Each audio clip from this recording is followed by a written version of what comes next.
देखिए टॉपिक क्या है हमारे पास आज का, स्मॉल इंटेस्टाइन, है ना। टॉपिक क्या है हमारे पास आज का, स्मॉल इंटेस्टाइन। आराम से देखना प्लीज, ठीक है। टॉपिक क्या है, स्मॉल इंटेस्टाइन, ठीक है।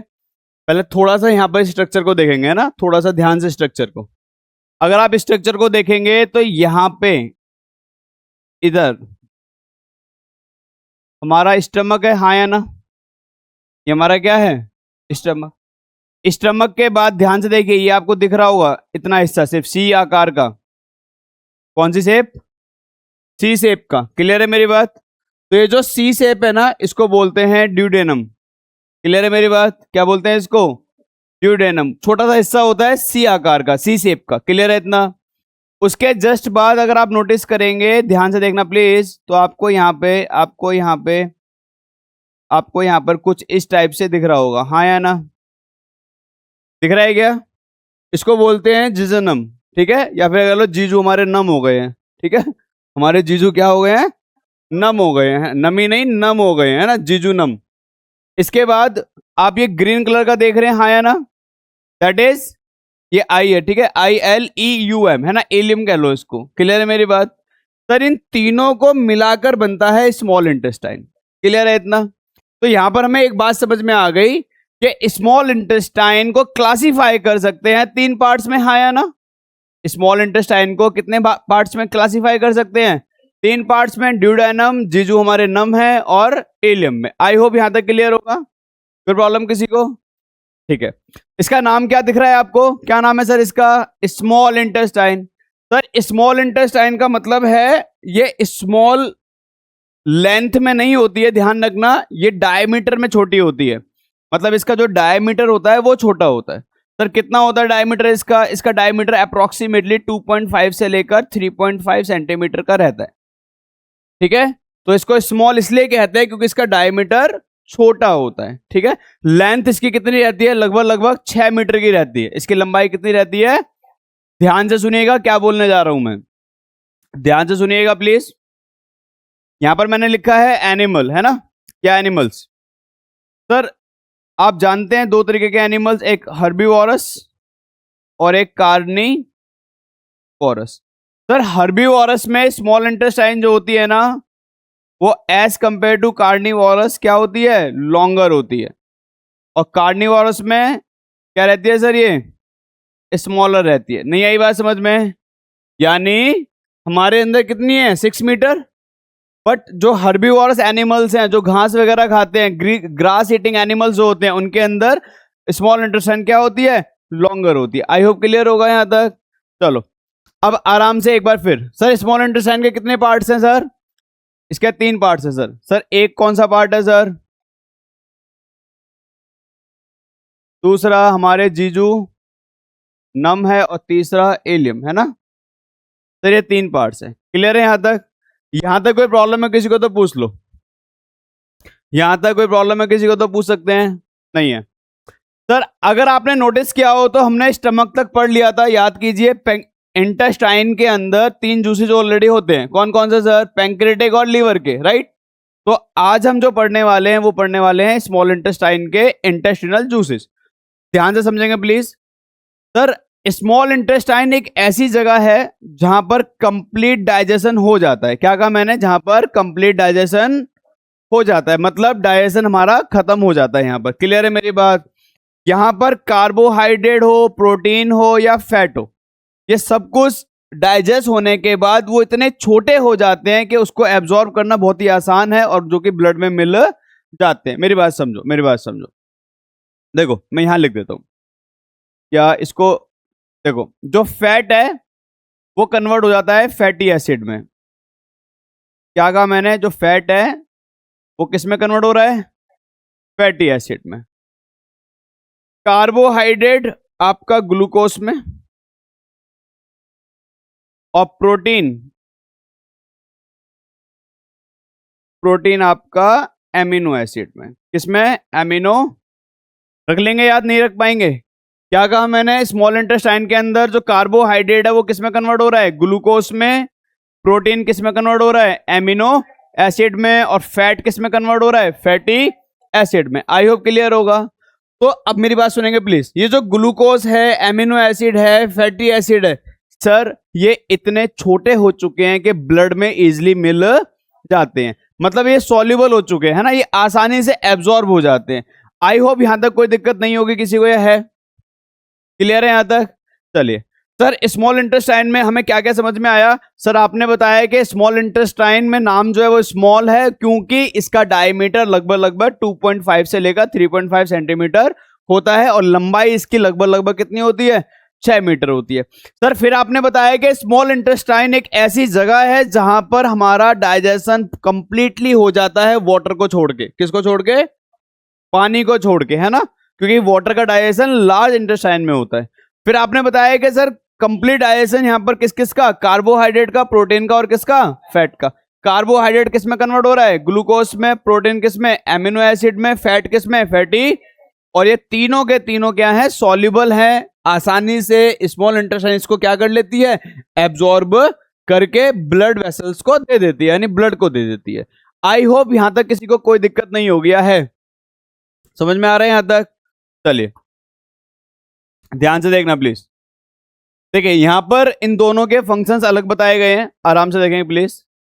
देखो जैसा कि आपने डायग्राम में देखा था कि जिजुनम कहां पर रहता है? मिडल पार्ट होता है, सबसे ऊपर ड्यूडेनम, फिर जिजुनम एंड देन इलियम, है ना। इसकी पोजीशन कहां कहां थी? देखो ना इधर, इसकी जो पोजीशन थी कहां कहां पर है? सबसे ऊपर क्या है? सबसे ऊपर क्या है? ड्यूडेनम। किस शेप का? सी शेप का, ठीक है सर। मिडल में कौन है? जिजुनम एंड देन लास्ट में कौन है? इलियम। आई होप क्लियर होगा यहां तक। तो देखो बेसिकली स्मॉल इंटेस्टाइन में आपको इतना पता होना चाहिए, क्या कार्बोहाइड्रेट किस में कन्वर्ट हो रहा है, प्रोटीन किस में हो रहा है, फैट किस में कन्वर्ट हो रहा है। पोजीशंस वैसे कभी आती तो नहीं है एग्जाम में, बट फिर भी आपको पता होना चाहिए। इन तीनों को मिलाकर हमारा क्या बनता है? स्मॉल इंटेस्टाइन बनता है। आई होप यहां तक कोई दिक्कत नहीं है किसी को, यह है। ये इसके फंक्शंस हैं, आप चाहें तो लिख सकते हैं, ठीक है, या फिर इसको इग्नोर भी कर सकते हैं, पर आप लिख लेंगे तो बढ़िया है। सबसे इंपॉर्टेंट पार्ट देखिए ध्यान से, सबसे इंपॉर्टेंट पार्ट थोड़ा यहां पर देखेंगे प्लीज। सर आपने हमें यहां पर ये तो बता दिया कि स्मॉल इंटेस्टाइन में क्या हो जाता है? Complete digestion. सर फिर उसके बाद क्या होता है? सर स्मॉल इंटेस्टाइन के अंदर होती हैं इंटेस्टिनल वॉल्स, ध्यान से समझेंगे प्लीज। इंटेस्टिनल क्या? वॉल्स। इन वॉल्स में होते हैं फिंगर लाइक स्ट्रक्चर। क्या कहा मैंने? इन वॉल्स में होते हैं फिंगर लाइक स्ट्रक्चर, ठीक है। और जो फिंगर लाइक स्ट्रक्चर है ना सर इसी को विली बोलते हैं। क्या बोलते हैं दोस्त इसको? तो विली क्या है सर? सर विली एक फिंगर लाइक स्ट्रक्चर है। कहां पर होती है सर? स्मॉल इंटेस्टाइन में जो इंटेस्टाइन वॉल्स होती हैं वहां पर ये पाई जाती है। कुछ इस टाइप से आपको दिखती है ना। वैसे बेसिकली हम इसको ऐसे डायग्राम से बताते हैं, ये बेसिकली ऐसे दिखती है, इस टाइप से। क्लियर है मेरी बात यहां तक? क्या काम है सर विली का? विली क्या करती है? एब्जॉर्ब करती है। किसको एब्जॉर्ब करेगी सर? ग्लूकोज को करेगी, एमिनो एसिड को करेगी और फैटी एसिड को। क्लियर है मेरी बात यहां तक? ठीक है सर, थोड़ा सा ध्यान देंगे प्लीज। इस वर्ड पे क्या लिखा है? ये ट्रांसपोर्ट व्हाट? ग्लूकोज और क्या? एमिनो एसिड, है ना। एपिथेलियम, देखो ये तीनों पार्ट्स इसके हैं, अगर आप नोटिस करेंगे तो ये आपको दिख रहे होंगे शायद। इसमें सबसे मेन आपका क्या है यहां पर? कैपिलरी। क्या ट्रांसपोर्ट करती है ये? ग्लूकोज को और किसको? एमिनो एसिड को। यहां तक कोई प्रॉब्लम किसी बच्चे को? विली की डिफाइन क्या कहती है हमें? कह रहा है कि the inner surface of the small intestine is folded into a what? Millions of finger like projections called villi. Clear है सर? सबसे इंपॉर्टेंट बात बता रहा हूं, ध्यान से सुनिएगा प्लीज। सर जो विली है ना, ये क्या करती है? ये इंक्रीज करती है सर। किसको? Surface area. किसका सरफेस एरिया? अच्छा, ऐसा करने से क्या होगा? एब्जॉर्प्शन अमाउंट बढ़ जाएगा। क्लियर है मेरी बात? सर कितना बढ़ जाएगा? सर अप्रोक्सीमेटली 20x हो जाता है सर। ये 20x मतलब 20 गुना ज्यादा एब्जॉर्ब हो जाएगा with the help of villi. Clear है मेरी बात? तो याद रखिएगा कि विली क्या करती है? सरफेस एरिया को इंक्रीज करती है। कितना? Approximately 20x। 20x मतलब 20 गुना, 20 टाइम्स बढ़ा देती है। आई होप यहां तक कोई दिक्कत नहीं होगी किसी को, है नहीं है? चलिए देखिए, नेक्स्ट टॉपिक है हमारे पास लार्ज इंटेस्टाइन। थोड़ा सा डायग्राम को देखें प्लीज। तो देखो यहां से ये ऊपर की तरफ जा रहा है, हाँ या ना, है ना, ये ऊपर जा रहा है, ये थोड़ा सा मतलब बैंड टाइप है, और ये नीचे की तरफ आ रहा है। ठीक है, क्लियर है मेरी बात? पक्का? और यहां पर अगर नोटिस करेंगे तो इस एरिया को हमने क्या बोला है? रेक्टम। सर रेक्टम एक ऐसी जगह है जहां पर स्टोर होता है सर। सर क्या स्टोर होता है सर? सर फेसेस स्टोर होता है सर। सर फेसेस किसे बोलते हैं सर? अनडाइजेस्टेड फूड को, है ना, ऐसा फूड जो डाइजेस्ट नहीं हो पाए। बात समझेंगे प्लीज। देखो लार्ज इंटेस्टाइन का बेसिकली फंक्शन बता देता हूं सिंपल वर्ड्स में। जब सारा फूड हमारा स्मॉल इंटेस्टाइन में डाइजेस्ट हो चुका है ना, हमारा सारा का सारा फूड यहां पर डाइजेस्ट, तो उसके बाद जो अनडाइजेस्टेड फूड है विद वाटर, पानी के साथ, वो कहां पे पास आउट होता है? स्मॉल इंटेस्टाइन में। और जब ये स्मॉल इंटेस्टाइन में पास हो रहा होता है तो क्या करता है? सारा का सारा वाटर कौन एब्जॉर्ब करता है? Large intestine. तो यहां पर क्वेश्चन पूछा जाता है कि भैया लार्ज इंटेस्टाइन, सॉरी, वाटर का एब्जॉर्प्शन कहां पर होता है? तो आंसर सिंपल सा है सर, क्या? Large intestine. I hope clear होगा। तो लार्ज इंटेस्टाइन बेसिकली किसको एब्जॉर्ब करता है? इसके अंदर कोई विली नहीं रहती है, स्मॉल इंटेस्टाइन में विली होती है, बट इसमें कोई विली नहीं होती है। आई होप क्लियर होगा यहां तक? ठीक है सर, इसको लार्ज क्यों कहा जाता है? बल्कि लेंथ में तो छोटी होती है ये। सर इसको लार्ज इंटेस्टाइन क्यों कहा जाता है? बल्कि इसकी लंबाई तो छोटी है। स्मॉल इंटेस्टाइन की लंबाई ज्यादा है बट उसका डायमीटर कम है। लार्ज इंटेस्टाइन लंबाई में छोटी है पर डायमीटर ज्यादा है। तो इस डायमीटर के बेसिस पर इसको लार्ज कहा जाता है और उसको स्मॉल कहा जाता है। आई होप क्लियर होगा यहां तक। कोई प्रॉब्लम है तो पूछ लीजिए प्लीज। क्लियर है सर? यहां पर आके आपका डाइजेशन फिनिश हो जाता है। एक चीज छोटी सी बता देता हूं, जैसे मेरी बात समझेंगे, इस पूरे पैसेज में, इस पूरे पास आउट में फूड यहां तक किसका डाइजेशन हुआ सर? वाटर का। क्लियर है मेरी बात? अब ध्यान से सुनेंगे प्लीज। सर रेक्टम का क्या काम है सर? जैसा कि मैंने बताया, क्या स्टोर करता है ये?